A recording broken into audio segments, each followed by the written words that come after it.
Vamos a comenzar la plática del día de hoy. Buenas tardes, licenciado. Hola, ¿cómo está? Buenas tardes.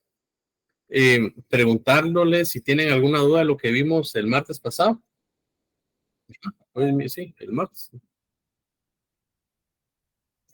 ¿Tienen alguna duda? ¿Todo quedó claro? A ver. Bien. Si no tienen alguna duda, pues obviamente hoy lo que vimos pues fue un breve repaso, un breve resumen de lo que es el derecho individual del trabajo.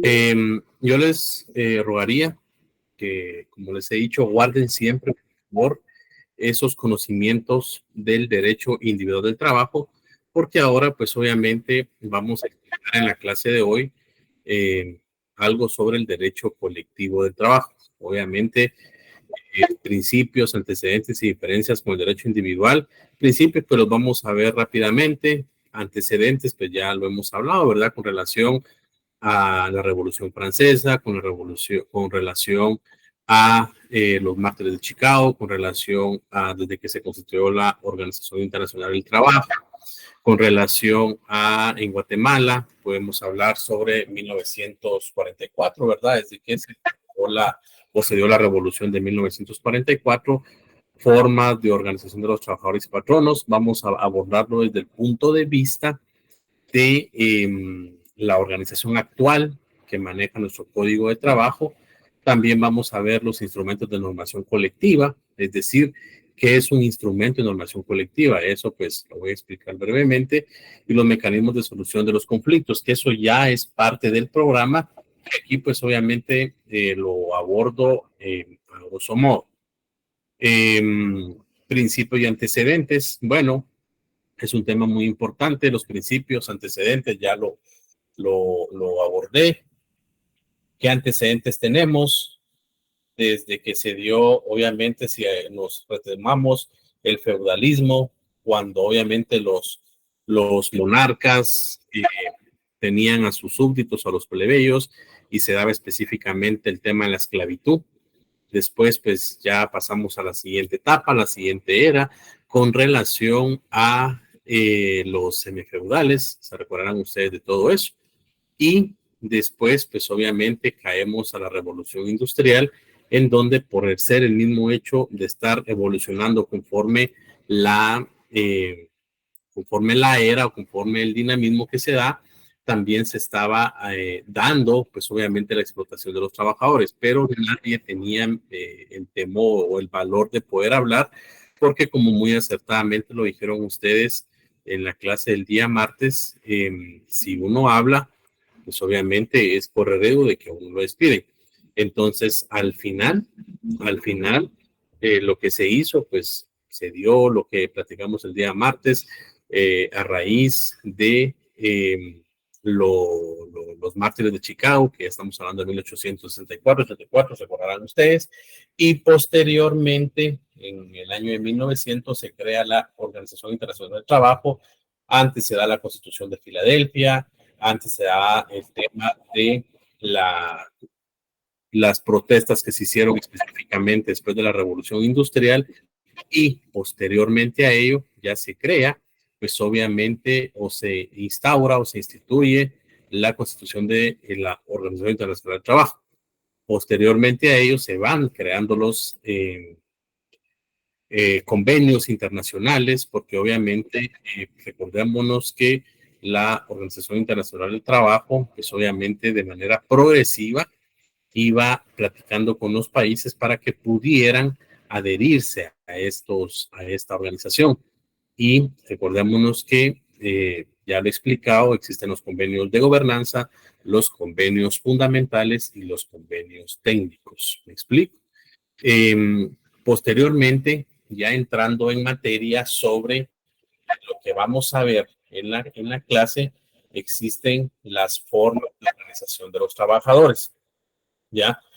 Con relación a la forma de organización de los trabajadores, de conformidad con el Código de Trabajo, existen dos formas de organizarse los trabajadores de manera colectiva: en sindicatos, ¿ya? Y en grupos coaligados. Esas son las dos formas que regula nuestro código de trabajo para efectos de la organización y para efectos de una negociación colectiva que podemos realizar. Alguien que me lea, por favor, el artículo 206 del Código de Trabajo.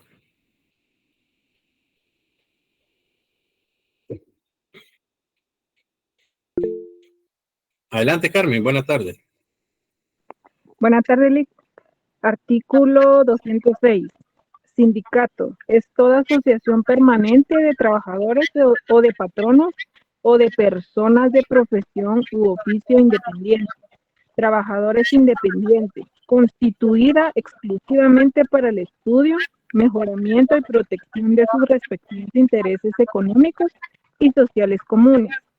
Son sindicatos campesinos los constituidos por trabajadores, campesinos o patronos de empresas agrícolas o ganaderas o personas de profesión u oficio independiente, cuyas actividades y labores se desarrollen en el campo agrícola o ganadero. Son sindicatos urbanos los no comprendidos en la definición del párrafo anterior. Las disposiciones del presente capítulo son aplicables a toda clase de sindicatos, sean urbanos o campesinos. Gracias, Carmen. Le rogaría, por favor, que pudiera leerme el siguiente artículo y si ustedes lo consideran, estimados compañeros, consignar como epígrafe arriba de ese artículo principios democráticos de los sindicatos. ¿Ya? Esa es una pregunta de examen, pregunta de privado. Por favor, Carmen. Claro, artículo 207, reformado por el artículo 14 del decreto 6492 del Congreso de la República. Los sindicatos se deben regir siempre por los principios democráticos del respeto a la voluntad de las mayorías, del voto secreto y de un voto por persona. Sin embargo, cuando el voto secreto... Solo paremos ahí, por favor, Carmen. Un tema muy importante, jóvenes. 3 principios que Carmen acaba de compartirnos. El respeto a la voluntad de las mayorías, eso nos va a servir para cuando expliquemos todo el tema de los conflictos colectivos. El voto secreto, es decir, todo voto debe de ser eminentemente secreto y un voto por persona. Ya vamos a explicar en su momento lo que en realidad pasa en la práctica. Esos 3 principios son los principios democráticos que toda organización sindical debe de tomar en cuenta y por las cuales se debe de regir. Por favor, Carmen, continuemos. Estimado licenciado, perdón que lo pause. ¿Quién me habla? Soy yo, Gloria. Hola, Estimado Gloria. licenciado, es que me perdí en donde dijo que poníamos como epígrafe el artículo 207. Claro, si ustedes lo consideran, pueden consignar arriba de ese artículo principios democráticos de los sindicatos. Muchas gracias, licenciado. Para servir. Adelante, Carmen. Claro. Sin embargo, cuando el voto secreto no sea practicable por razón de analfabetismo u otra circunstancia muy calificada, pueden tomarse las decisiones por votación nominal y en los casos excepcionales en que se trate de asuntos de mera tramitación, es lícito adoptar cualesquiera otros sistemas de votación rápidos y eficientes que sean compatibles con los principios democráticos. En el caso de que algún miembro del sindicato ocupara algún cargo político remunerado, procederá a la suspensión total de la relación de trabajo mientras dure dicha circunstancia. Muchas gracias. Ahora, por favor, Carmen, leamos el artículo 374 completo. Ok, permítame. Apúntenlo, por favor, porque las dos formas de organizarse de los trabajadores de manera colectiva es a través de un sindicato y a través de un grupo coaligado, porque eso lo vamos a preguntar, ¿oyeron? Artículo 374. Patronos y trabajadores tratarán de resolver sus diferencias por medio del arreglo directo, con la sola intervención de ellos o con la de cualesquiera otros amigables componedores. Al efecto, los trabajadores pueden constituir consejos o comités ad hoc o permanentes en cada lugar de trabajo, compuestos por no más de 3 miembros, quienes se encargarán de plantear a los patronos o a los representantes de estos verbalmente o por escrito sus quejas o solicitudes. Dichos consejos o comités harán siempre sus gestiones en forma atenta y cuando así procedieren, el patrono o sus representantes no pueden negarse a recibirlos a la mayor brevedad que les sea posible. Ok, gracias. Entonces, compañeros, para que tengamos claro la primera diferencia. Los grupos o los trabajadores se pueden organizar en sindicatos cuando están legalmente constituidos y los sindicatos tienen la facultad de poder negociar pactos colectivos de condiciones de trabajo. Primer punto, artículo 206 del Código de Trabajo. Y cuando los trabajadores no están o no tienen una organización sindical, pero necesitan tener una mejora en sus condiciones, pueden venir y realizar una unificación y conformar un grupo coaligado. Los grupos coaligados, ya lo voy a explicar en su momento, no tienen personalidad jurídica, pero se forman únicamente para poder negociar, ojo, un convenio colectivo, no pactos colectivos. Los convenios colectivos, obviamente, son susceptibles de adoptar o no. Eso ya lo vamos a ver cuando veamos los tribunales de conciliación. Los grupos coaligados, tal y como lo acaba de leer Carmen, para poder negociar frente a su patrono o con su patrono, deben de constituirse en un grupo de no más de 3 trabajadores. Y a ese grupo se le va a llamar comité ad hoc. Por eso lo acaba de leer Carmen. Entonces, un comité ad hoc se da dentro de un grupo coaligado. ¿Me explico? Y al final, muchos confunden que por qué sindicatos o los sindicatos nombran a 3 representantes y los comités ad hoc nombran a 3 representantes y se confunden cuál es la diferencia. Pues la diferencia es bastante porque los sindicatos dentro de la asamblea, ¿quién es la mayor autoridad de un sindicato? Jóvenes, ¿quién es la autoridad mayoritaria de un sindicato? ¿Quiénes consideran ustedes? Buenas tardes, licenciada. Buenas tardes, ¿quién habló? Eddie Ordóñez. ¿Cómo está, Eddie? Buenas tardes. ¿Quién considera usted que es la autoridad suprema o la autoridad superior de un sindicato? Creería yo que la Asamblea de Trabajadores. Así es la Asamblea General de todos los trabajadores. Es decir, por lo menos la mitad más uno de todos los trabajadores constituidos. El comité ejecutivo únicamente lo que hace es representar al sindicato o representar a los trabajadores. Hagan ustedes la comparación, porque pues pongo ese ejemplo como un partido político. Un partido político, su mayor autoridad o quien tiene toda la jerarquía es la Asamblea General o la Asamblea Nacional. Y un comité ejecutivo lo que hace es venir y representar a esa asamblea. Entonces, ¿qué es lo que pasa cuando se da una negociación de un pacto colectivo? Que se reúnen en un sindicato, se reúnen para poder tratar el tema de los sindicatos y hay 2 maneras. Uno, la plenaria, la totalidad, regula. Existen 2 posibilidades. Que nosotros como asamblea nombremos a 3 o más trabajadores sindicalizados para poder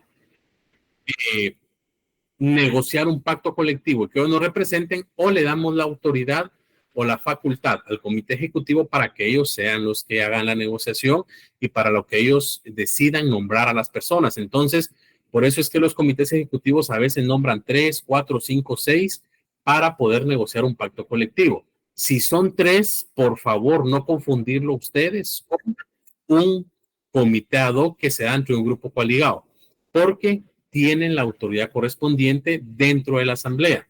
Pueden nombrar 3, 4, 5, 6 o nombrar directamente por parte de la asamblea. Sin embargo, un grupo coaligado, ¿ya? Lo que hace es venir y nombrar obligatoriamente a 1, 2 o 3 personas. Esa es la gran diferencia. ¿Ya? Entonces, por favor, no confundir eso.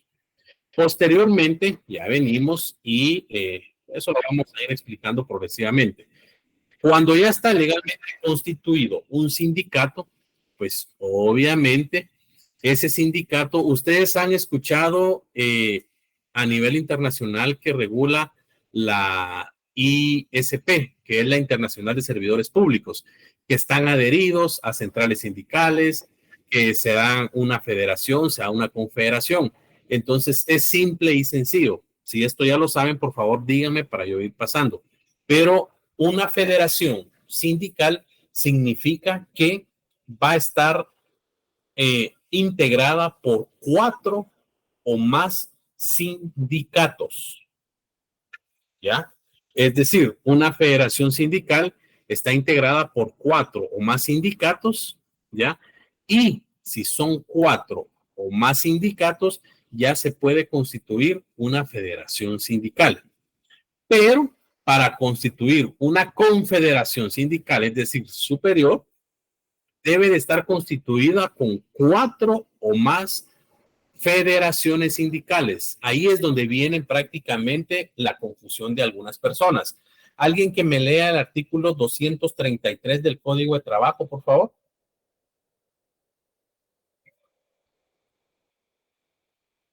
Si gusta, le sigo ayudando, Lick. Gracias, Carmen, por favor. ¿Qué artículo dijo, perdón? 233. 233. Antes en... ¿Se lo leo, licenciado? Como gusta. Sí, dale.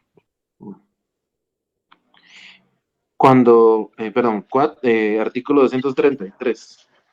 4 o más sindicatos de trabajadores o de patronos pueden formar una federación, y 4 o más federaciones de aquellos o de estos pueden formar una confederación. ¿Continúo, licenciado? Por favor. Las federaciones y las confederaciones pueden ser de carácter nacional, regional o por ramas de la producción y se rigen por las disposiciones de este título en todo lo que sea aplicable.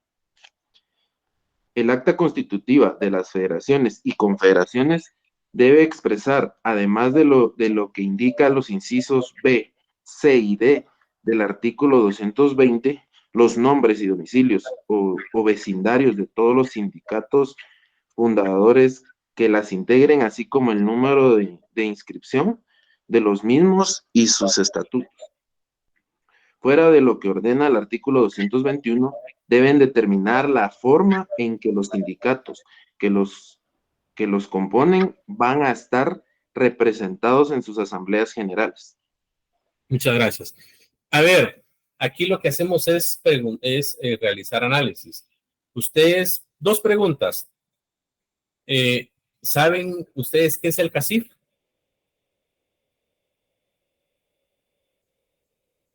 Una cámara, licenciado.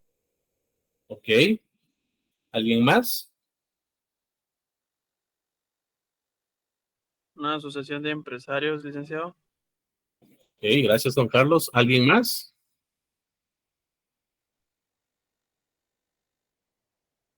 Con toda confianza, por favor, jóvenes. Recuérdense que debemos de participar. ¿Qué es el CACIF? Alguien, Wilmar creo que dijo que era una cámara. Vean, el sector empresarial está, Johnny, sindicato de patronos, ¿ok? ¿Alguien más, por favor? Pero háblenlo, por favor, jóvenes.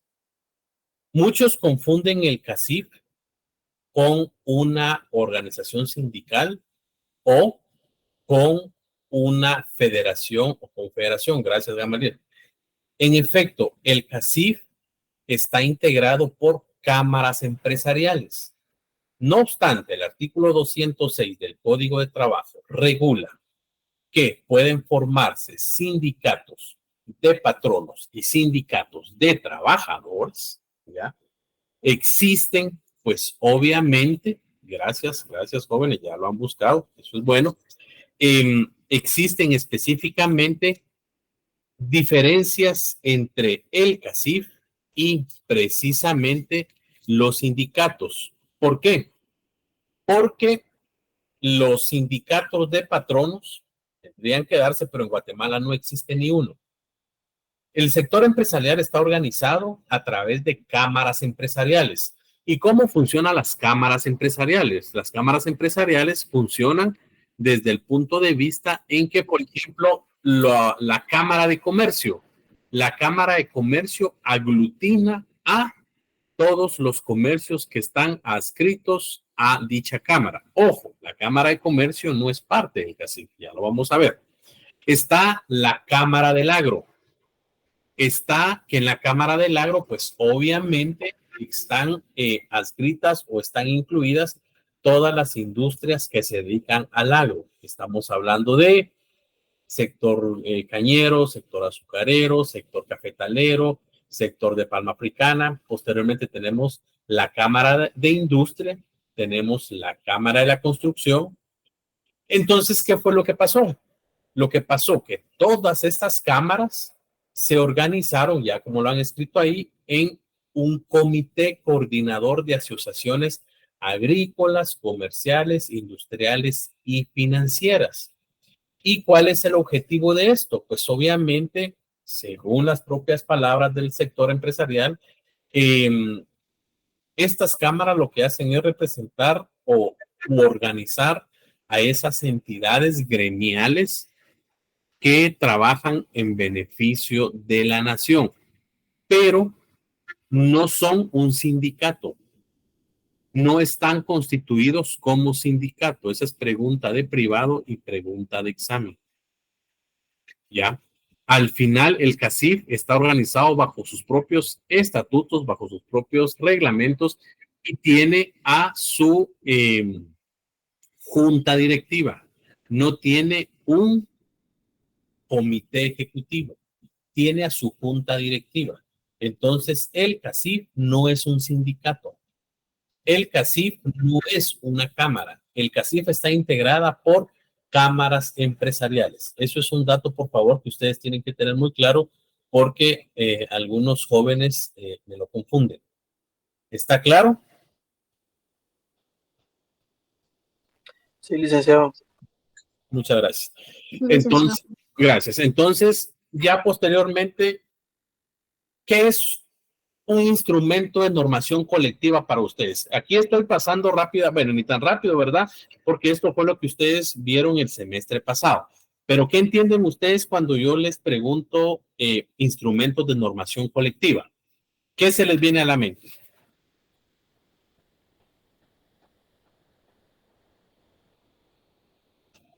Primero, ¿qué comprenden ustedes por negociación colectiva? ¿Qué creen ustedes que es una negociación colectiva?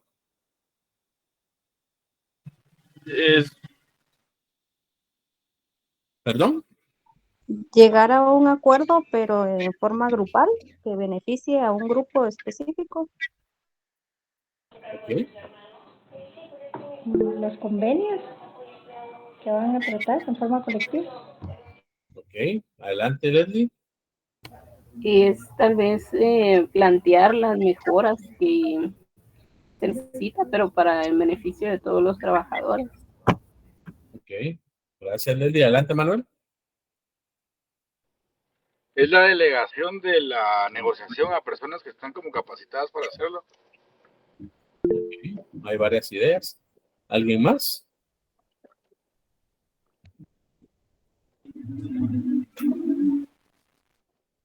Yo les rogaría que lo hablen. Me han escrito acá las condiciones en las que se va a trabajar, un pacto colectivo, la homologación de un pacto colectivo entre trabajadores y patronos. Ahí se están yendo ya más a lo especial. Yo estoy preguntando en lo general. Adelante, Mónica, por favor. Buenas tardes, licenciado. Yo pienso que es un planteamiento de un pliego de peticiones al patrón por parte de un grupo de trabajadores y negociarlo, plantearlo y someterlo a consideración de ambos, ¿verdad? Así es. Gracias, Mónica. O sea, todas las preguntas, todas las respuestas, perdón, están bien. Adelante. Dígame, ¿quién más? Luis. Negociación sería la comunicación que hay entre varias personas para llegar a un acuerdo. Y colectiva nos está hablando de varias personas, ¿verdad? Así es. Muchas gracias a todos.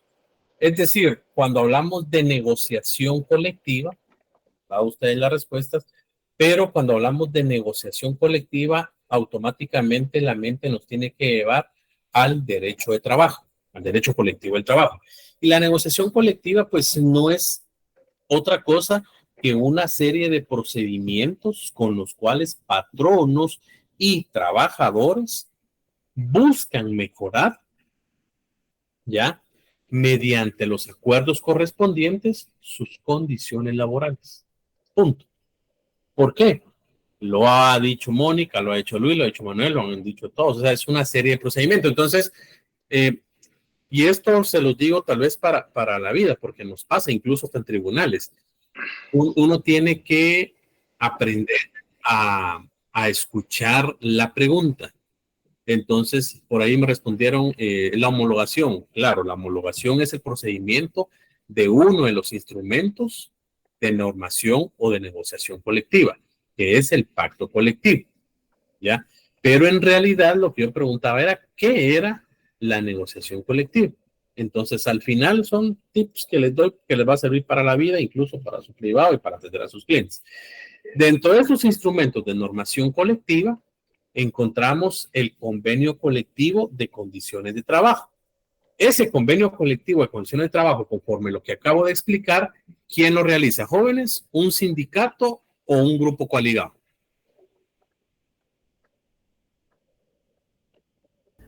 El grupo coaligado, Lick. Así es, el grupo coaligado. El grupo coaligado es el único que puede venir y negociar o realizar una negociación de un convenio colectivo. De ahí nos vamos a un pacto colectivo de condiciones de trabajo. Ese pacto colectivo de condiciones de trabajo, el único facultado para celebrarlo es el sindicato. Alguien que me lea, por favor, el artículo 49 del Código de Trabajo.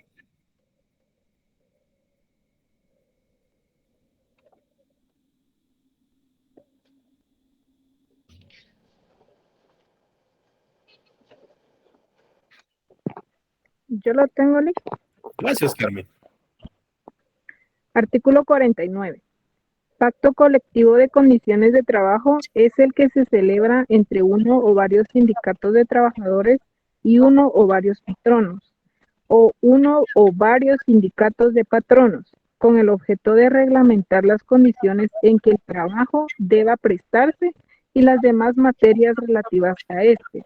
El pacto colectivo de condiciones de trabajo tiene carácter de ley profesional y a sus normas deben adaptarse todos los contratos individuales o colectivos existentes o que luego se realicen en las empresas, industrias o regiones que afecten. Las disposiciones de los artículos 45 a 52 inclusive son aplicables al pacto colectivo de condiciones de trabajo en lo que fueren compatibles con la naturaleza esencialmente normativa de él. Gracias, Carmen. Aquí hay una pregunta muy importante, jóvenes, que es lo que da nacimiento o da origen a la fuerza coercitiva que debe de tener o que tiene un pacto colectivo. Carmen acaba de leer el pacto colectivo de... Disculpen, jóvenes, estoy dando clases, perdón. Le vuelvo a llamar, estoy dando clases. Va, gracias. No. Disculpen, jóvenes. Entonces, el pacto colectivo de condiciones de trabajo tiene carácter de ley profesional. ¿Y qué es una ley profesional? Es esa ley que va a regirse dentro del centro de trabajo o dentro de la institución. Es decir, aquí cobra vida. ¿Se recuerdan cuando leímos el primer día de clases y leímos el martes el artículo 106 constitucional? El cual regula que son susceptibles de superarse a través de la negociación colectiva. Entonces, de esa cuenta es que si como pacto, ahorita voy, Manuel, que si como empresa el Código de Trabajo regula que son 15 días de vacaciones pero el pacto colectivo va a regular que son 20 días. Obligatoriamente se debe de aplicar el pacto colectivo de trabajo. Si la Constitución regula que son 10 días y el pacto colectivo regula que son 20, se va a aplicar el pacto colectivo. Aquí existe mucha confusión. Yo lo he visto, yo lo he vivido en los tribunales de conciliación, en los tribunales de arbitraje, en los juicios ordinarios laborales, que hay abogados que llegan a decir, señor juez, no tiene vigencia lo que establece el pacto colectivo y al final es nulo de pleno derecho, porque la Constitución es superior a el pacto colectivo. Entonces, al final, yo respeto mucho la preparación de los abogados, pero lo que se establezca en el pacto colectivo es ley profesional y aquí no tiene nada que ver si es rango constitucional o no es rango constitucional. Se aplica mucho lo que es la ley especial, así es, Obed, es una ley especial, es una ley específica. ¿Por qué? Porque es derecho colectivo del trabajo. Esto es una de las normas excepcionales o es una de las excepciones que regula la ley en cuanto a no se aplica la pirámide de Hans Kelsen. Si el Código de Trabajo regula que la indemnización solo se va a dar cuando exista despido, pero el pacto colectivo regula que existe una indemnización universal, se va a respetar el pacto colectivo. Y de esa cuenta es que nosotros vamos a empezar a trabajar ya cuando veamos los conflictos colectivos de carácter económico-social, que es específicamente la negociación de los pactos colectivos per se, y los conflictos jurídicos de derecho, que no es que otra cosa más que reclamar a través de un juicio ordinario laboral, ¿ya? El cumplimiento de una norma ya preestablecida o de un derecho ya preestablecido en una ley. Así es, Obed regula acá, por eso dice la Constitución, salvo leyes especiales. En efecto, salvo leyes especiales. Pero, ¿qué es lo que ha pasado? Ya vamos a tener un tiempo para poder hablar sobre lo que pasa en la realidad. Entonces, pero para efectos de la doctrina, para efectos de la cátedra, no confundir, por favor, y tener muy claro que un pacto colectivo es ley profesional y por lo tanto se debe de aplicar. ¿Por qué? Porque ya vamos a ver con ejemplos cuando veamos los emplazamientos, ya que el artículo 379, principalmente el artículo 380 del Código de Trabajo regula que se debe de solicitar la autorización judicial para todo despido. ¿Y qué es lo que pasa regularmente con todas las instituciones del Estado? Que despiden no importando si están emplazadas. Entonces, eso es un tema que vamos a entrar a platicar de fondo. Contrato colectivo de condiciones de trabajo. Alguien que me lea el artículo 38, por favor, del Código de Trabajo. Todo eso vayan apuntándolo, por favor. ¿Lo leo yo, licenciado? Por favor.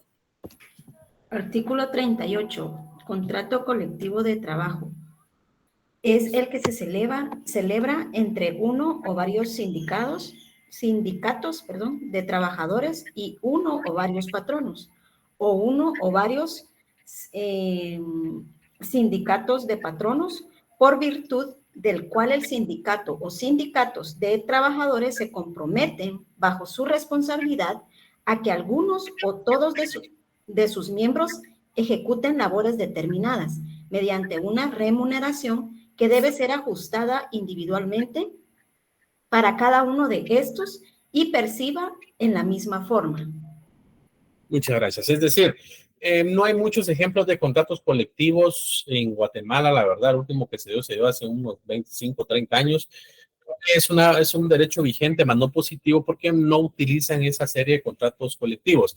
Se daba regularmente antes cuando estaba el comité, el CUC, el Comité de Unión Campesina, que era un sindicato como tal, ¿ya? Y posteriormente estos contratos colectivos se daban con todas las personas que estaban en la zafra, ¿ya? Porque se hacía un contrato colectivo para todos, pero también para los cortes de café, para los cortes de cardamomo, pero existía mucho inconveniente. Entonces lo que se hace es venir y regular un contrato individual, que aunque tiene las mismas cláusulas y todo, antes se consignaba, ¿cuál es la diferencia con un contrato colectivo? Que aparecen todos los nombres de las personas ahí, y todos los nombres, si son 200, 300 trabajadores, existía algún inconveniente. Entonces, ¿por qué se está en desuso este contrato colectivo? Porque al final existía mucho inconveniente, mucha burocracia para el efecto de poder ejecutarlos. Entonces es un derecho vigente, más no positivo. Y tenemos el Reglamento Interior de Trabajo. El Reglamento Interior de Trabajo existen dos teorías. Una que no es un instrumento de normación colectiva y otro que sí. Y vamos con la que no es un instrumento de normación colectiva. ¿Alguien que me lea el artículo 57 del Código de Trabajo, por favor? Artículo 57. Reglamento Interior de Trabajo es el conjunto de normas elaborado por el patrono de acuerdo con las leyes, reglamentos, pactos colectivos y contratos vigentes que lo afecten, con el objeto de preparar y regular las normas a que obligadamente se deben sujetar él y sus trabajadores con motivo de la ejecución o prestación concreta del trabajo. No es necesario incluir en el reglamento las disposiciones contenidas en la ley. Muchas gracias, Carlos.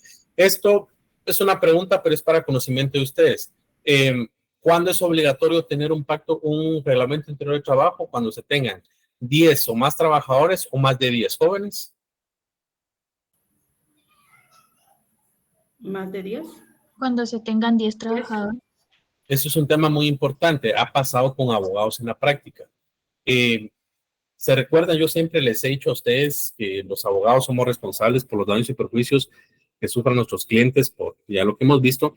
Un cliente que era muy cumplidor de la ley y era muy respetuoso, estaba indignado una vez que me llamó y me dice, mire, me lo recomendaron porque al final la inspección me presentó una sanción. ¿Y por qué? Le digo yo, porque su abogado le había dicho que él tenía 10 trabajadores. Y le dijo, mire, no es obligatorio. Usted tiene la obligación de tener un reglamento interior de trabajo a partir del trabajador número 11. Porque él decía que era obligación tener un reglamento cuando se tenían más de 10 trabajadores. Cuando la norma regula que se debe de tener un reglamento obligatoriamente cuando se tienen 10 o más trabajadores. Entonces, no es lo mismo 10 o más que más de 10. Porque si tiene 10, con 11 obviamente es obligación. Pero si es 10 o más, si tiene 10, tiene la obligación. Entonces, pues me tocó que ir a pedir una ampliación a la inspección, me tocó que ir a hablar, presentar un memorial y nos dieron la oportunidad. Mi cliente no salió sancionado, pero el cliente estaba muy indignado con el otro abogado porque me dijo que lo mantuvo así durante 2 años, que fue su asesor. Entonces me dice la importancia de saber. Entonces, uno, eso es fuera de lo que estamos hablando, pero es para su conocimiento. Unos dicen que no es un instrumento de normación colectiva porque reglamento es el conjunto de normas elaborados por el patrono. Ellos dicen, como no existe un acuerdo con el trabajador, no es instrumento de normación colectiva. Pero al final, de acuerdo con las leyes, reglamentos, pactos colectivos vigentes que lo afecten. Entonces, ¿por qué es un instrumento de normación colectiva? Porque el patrono obligatoriamente lo tiene que elaborar conforme lo que establece el pacto colectivo de condiciones de trabajo, el convenio colectivo de condiciones de trabajo, ¿ya? Y conforme lo que regula los contratos, si no existiera un pacto o un convenio. Y cualquier trabajador, que cosa que en Guatemala no pasa, si existe un incumplimiento al reglamento, puede presentar un conflicto jurídico de derecho por incumplimiento a una norma de un reglamento. Entonces, en conclusión, el reglamento interior de trabajo sí es un instrumento de normación colectiva. ¿Por qué? Porque se sujeta el patrono a todos los aspectos que menciona el reglamento interior de trabajo. No sé si quedó claro eso. Eso no es tan complicado, pero si ustedes tienen duda, con todo gusto lo puedo responder.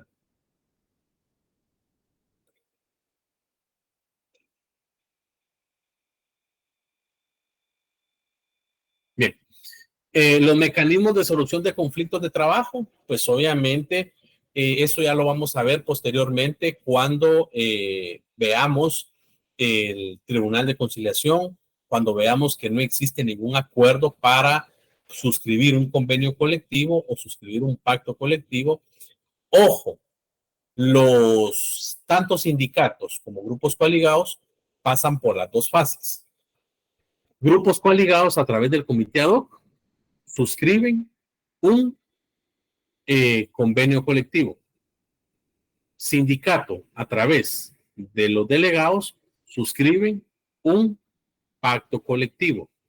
Solo que lo que hacen es venir y se suscribe ese convenio ante un tribunal de arbitraje. Si no existe un acuerdo entre el grupo coaligado y los patronos, el patrono no tiene la obligación de emitir las recomendaciones y ahí finaliza el proceso. No existe emplazamiento y por lo tanto, por eso es que muchos trabajadores son despedidos. Quien puede llegar y quien puede pasar a la siguiente fase, que es un tribunal de arbitraje, únicamente es el sindicato, porque obligatoriamente nos tenemos que ir a una negociación ante un tribunal de arbitraje y lo que se emite es un laudo arbitral. Eso ahora vamos a ir viendo en su momento. Pero, ¿cuáles son los mecanismos de solución de conflicto? Cuando no existe acuerdo, pues obviamente, ya lo voy a explicar, existe la huelga, existe el paro, ¿ya? La huelga, pues obviamente es un mecanismo de acción directa por las cuales patronos o trabajadores, ¿ya? Acuden a la huelga o al paro por no llegar a un acuerdo en la negociación de conflictos colectivos. Eso ya lo voy a explicar en su momento. ¿Me explico? Entonces, y el paro, pues obviamente la huelga lo hacen los trabajadores, el paro pues lo hace el patrón. En Guatemala no va a pasar eso. ¿Por qué? Porque ya lo hablamos, bueno, todo puede pasar pues, pero me refiero a que los patronos no están sindicalizados. Si voy muy rápido, por favor, con toda confianza me pueden preguntar. Conflictos colectivos. Ya lo hemos visto, conflicto colectivo de carácter jurídico, que es el que se da cuando existe un incumplimiento a una norma ya establecida. Es decir, cuando existe una norma, ojo, los conflictos colectivos jurídicos se dan tanto en lo colectivo como en lo individual. En lo individual tendría que darse, pero un trabajador no va a presentar un conflicto jurídico de derecho por incumplimiento o no cumplimiento al pago del bono 14.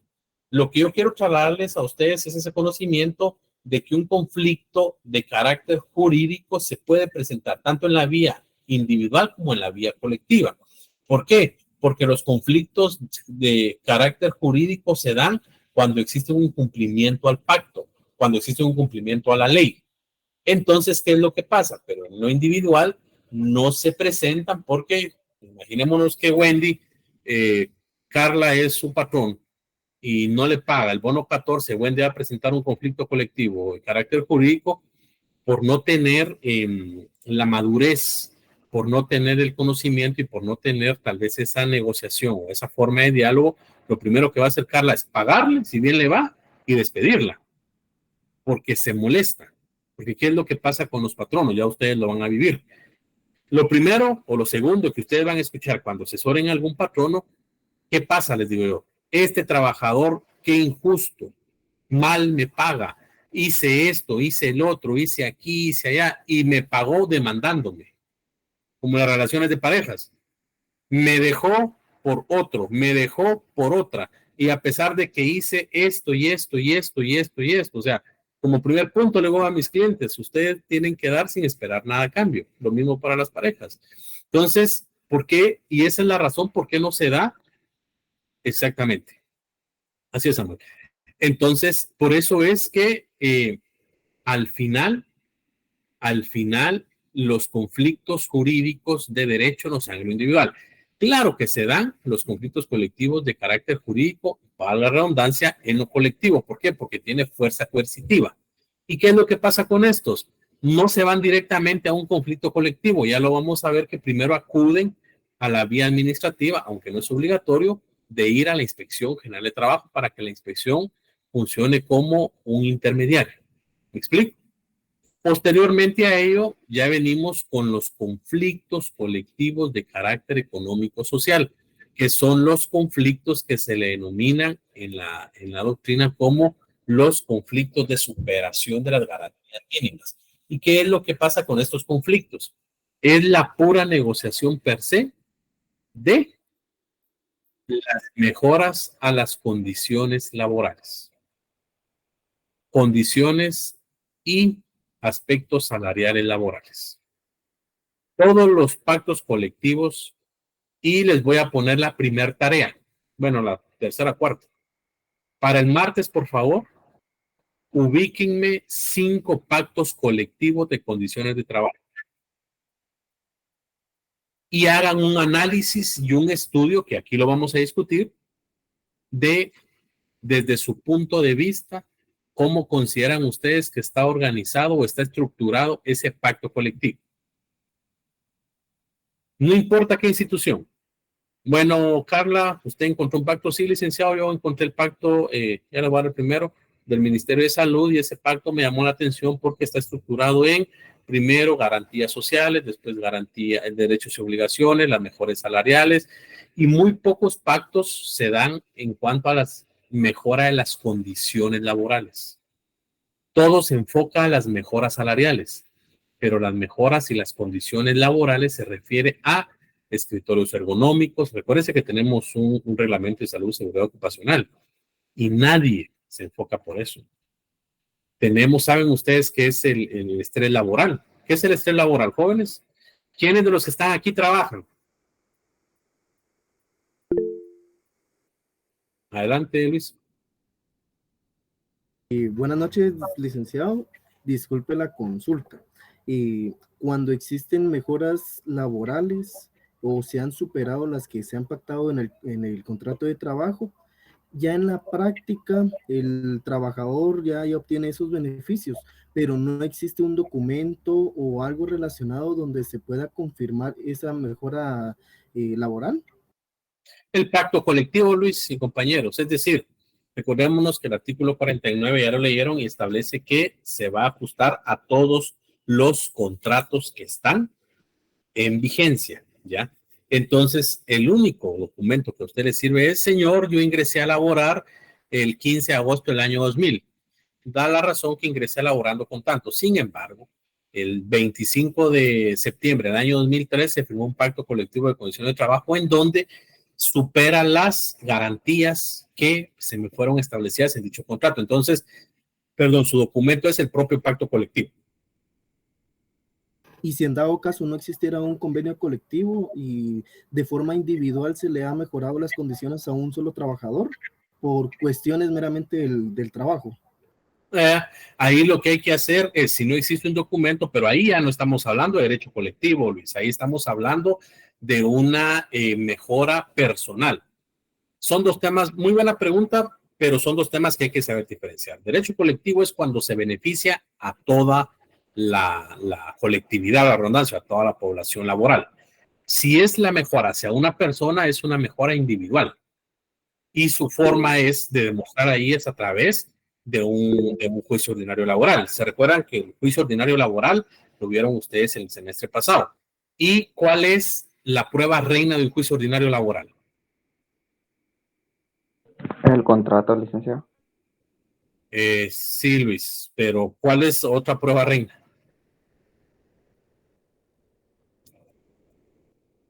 La prueba por conciencia. Ese es un sistema de valoración. ¿Cuál es la prueba reina que expliqué? ¿Se recuerdan ustedes? La prueba documental. Sí, pero hay una prueba, ¿se recuerdan que la expliqué? ¿Demostrar la relación laboral?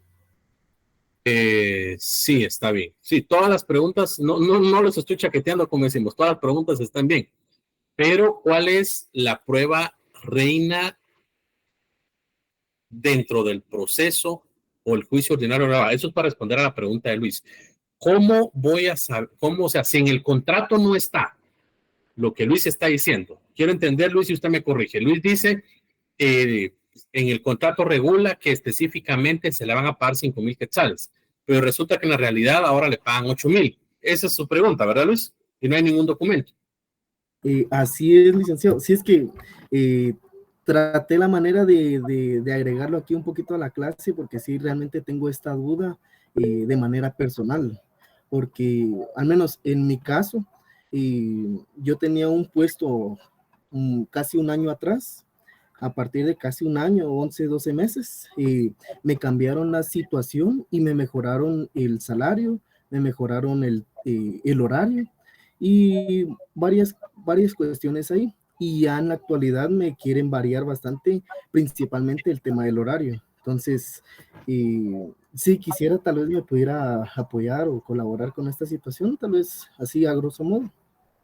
Sí, está bien. ¿Cuáles son las fases del juicio ordinario laboral? A ver, a los que estuvieron conmigo. ¿Cuáles son las fases del juicio ordinario laboral? Y a todos, pues, no solo los que estuvieron conmigo.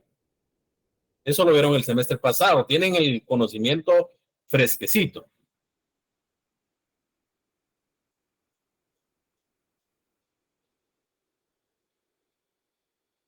¿Alguien se sabe la diferencia, la canción de Vicente Fernández, la diferencia? Si les pregunto, me la recitan aquí, estoy seguro. Pues así se tienen que saber. Adelante, Jacqueline, en las fases del juicio ordinario laboral. Licenciado, serían el ofrecimiento de pruebas, la valoración, el diligenciamiento y la proposición. Ok, esos son los sistemas de valoración de la prueba, por ahí vamos. La prueba reina, y eso lo expliqué yo, ¿qué es la confesión judicial? ¿Se recuerdan ustedes de eso?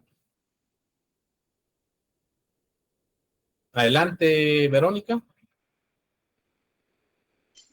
Perdón, yo le quería hablar sobre las etapas del juicio ordinario laboral.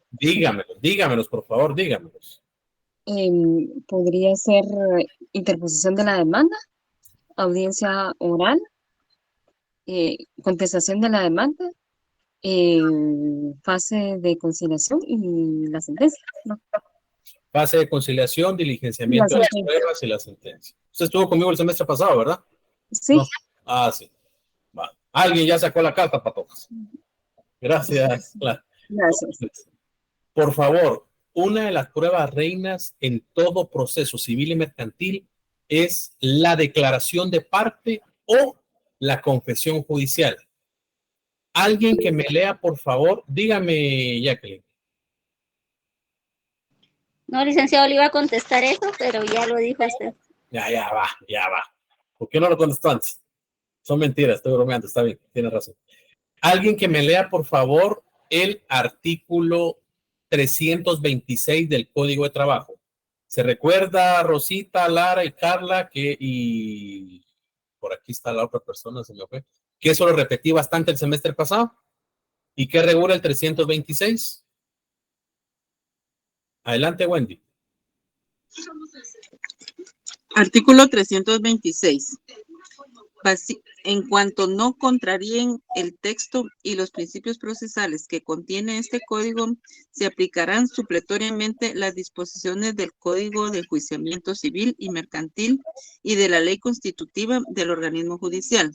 Si hubiera omisión de procedimiento, los tribunales de trabajo y previsión social están autorizados para aplicar las normas de las referidas leyes por analogía, a fin de que pueda dictarse con prontitud la resolución que decida imparcialmente las pretensiones de las partes. Ok. Las normas... Paremos ahí. Ahora, por favor, ayúdeme con leer el artículo 130 del Código Procesal Civil y Mercantil.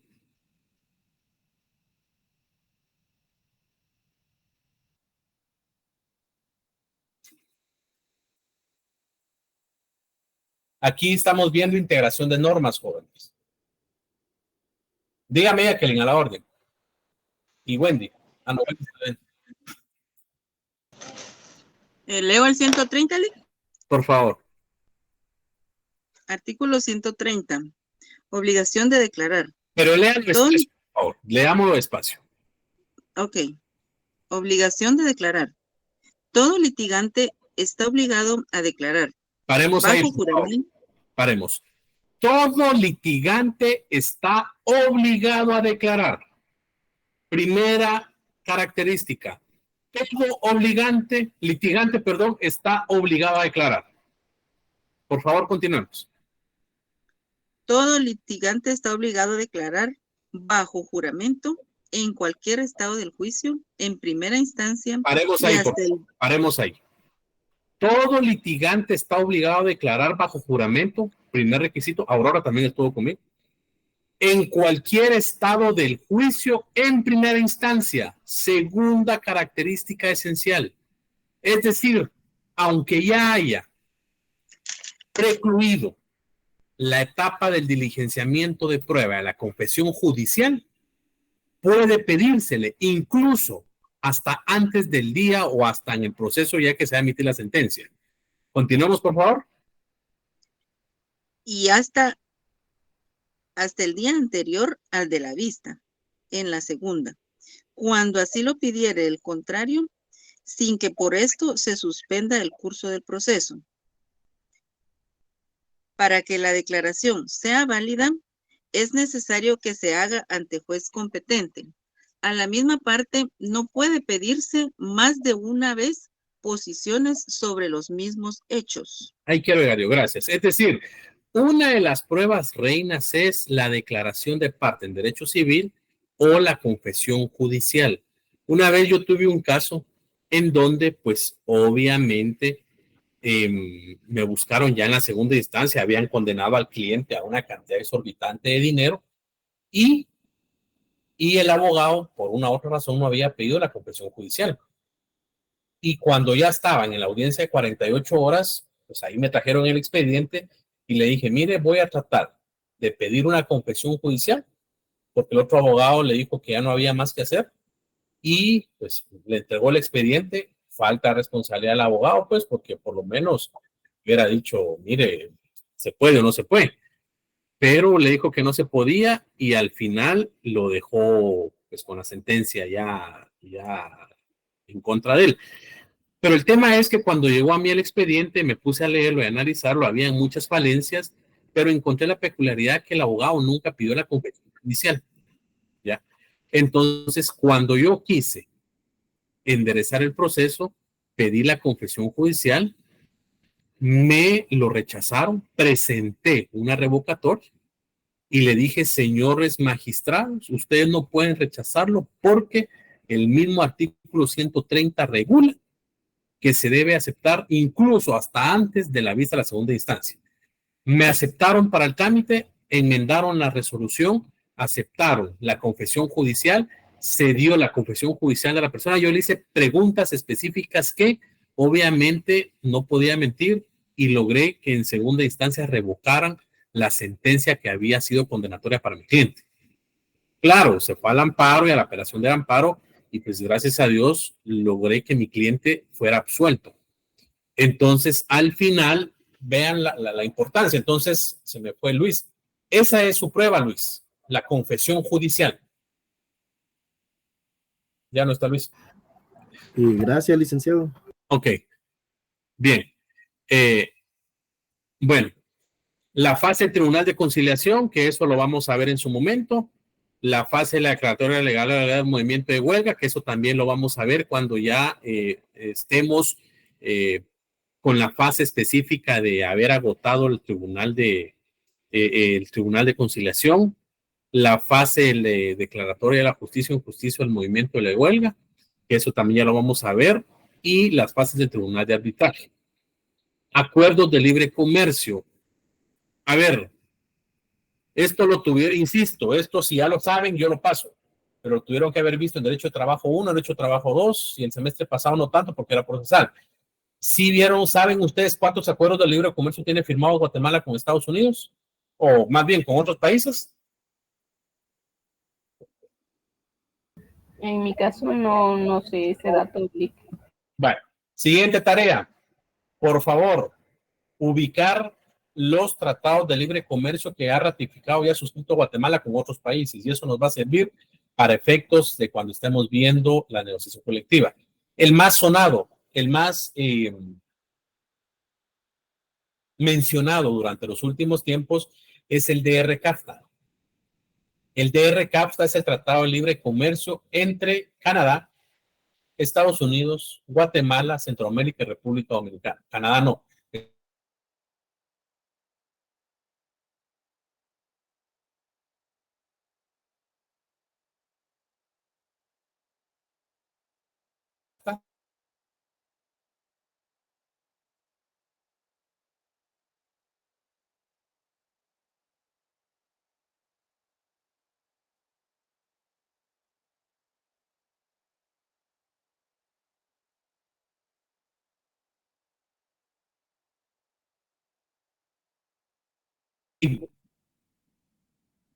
¿Me explico?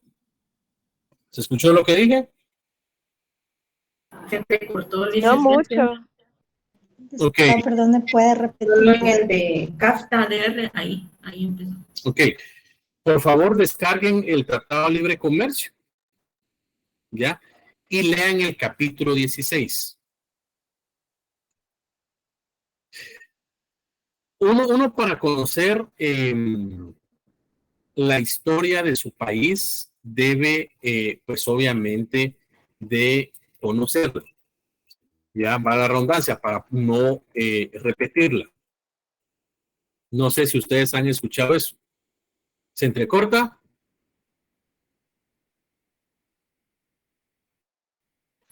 No, No, Liz, se escucha bien. ¿Seguros? yo sí lo escucho bien, licenciado. Gracias.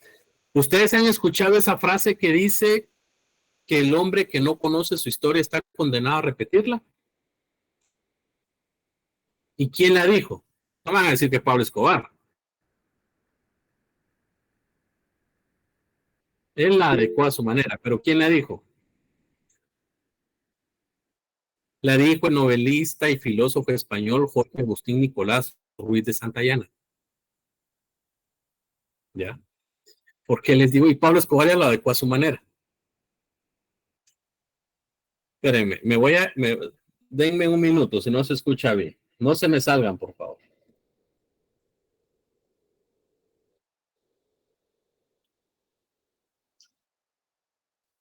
Permítanme.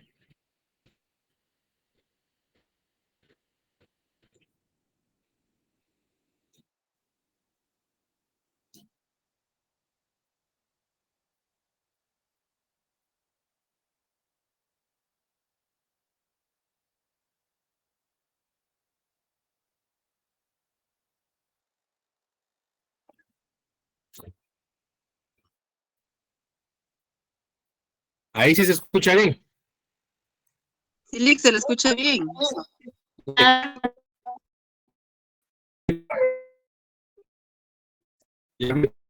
¿Por qué convenio es un tratado de comercio?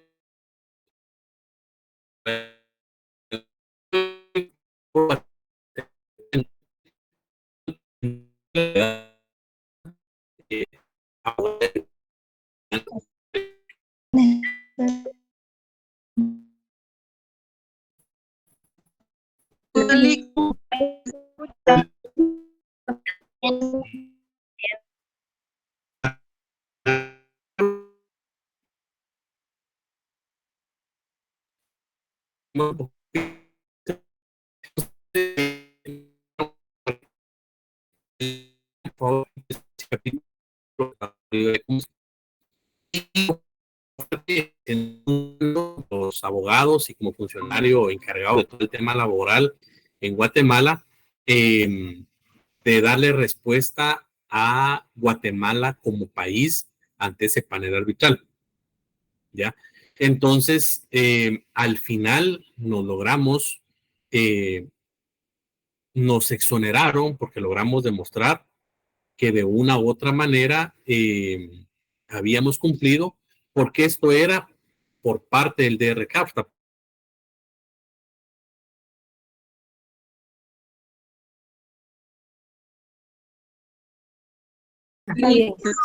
Sí, licenciado. Gracias. Entonces, que la OIT también iba a establecer en una comisión de encuesta a Guatemala. Entonces, al final, esos dos documentos, léanlos, por favor, descárguenlos. Pongan ahí de RCAF, pongan el libro blanco de la OIT.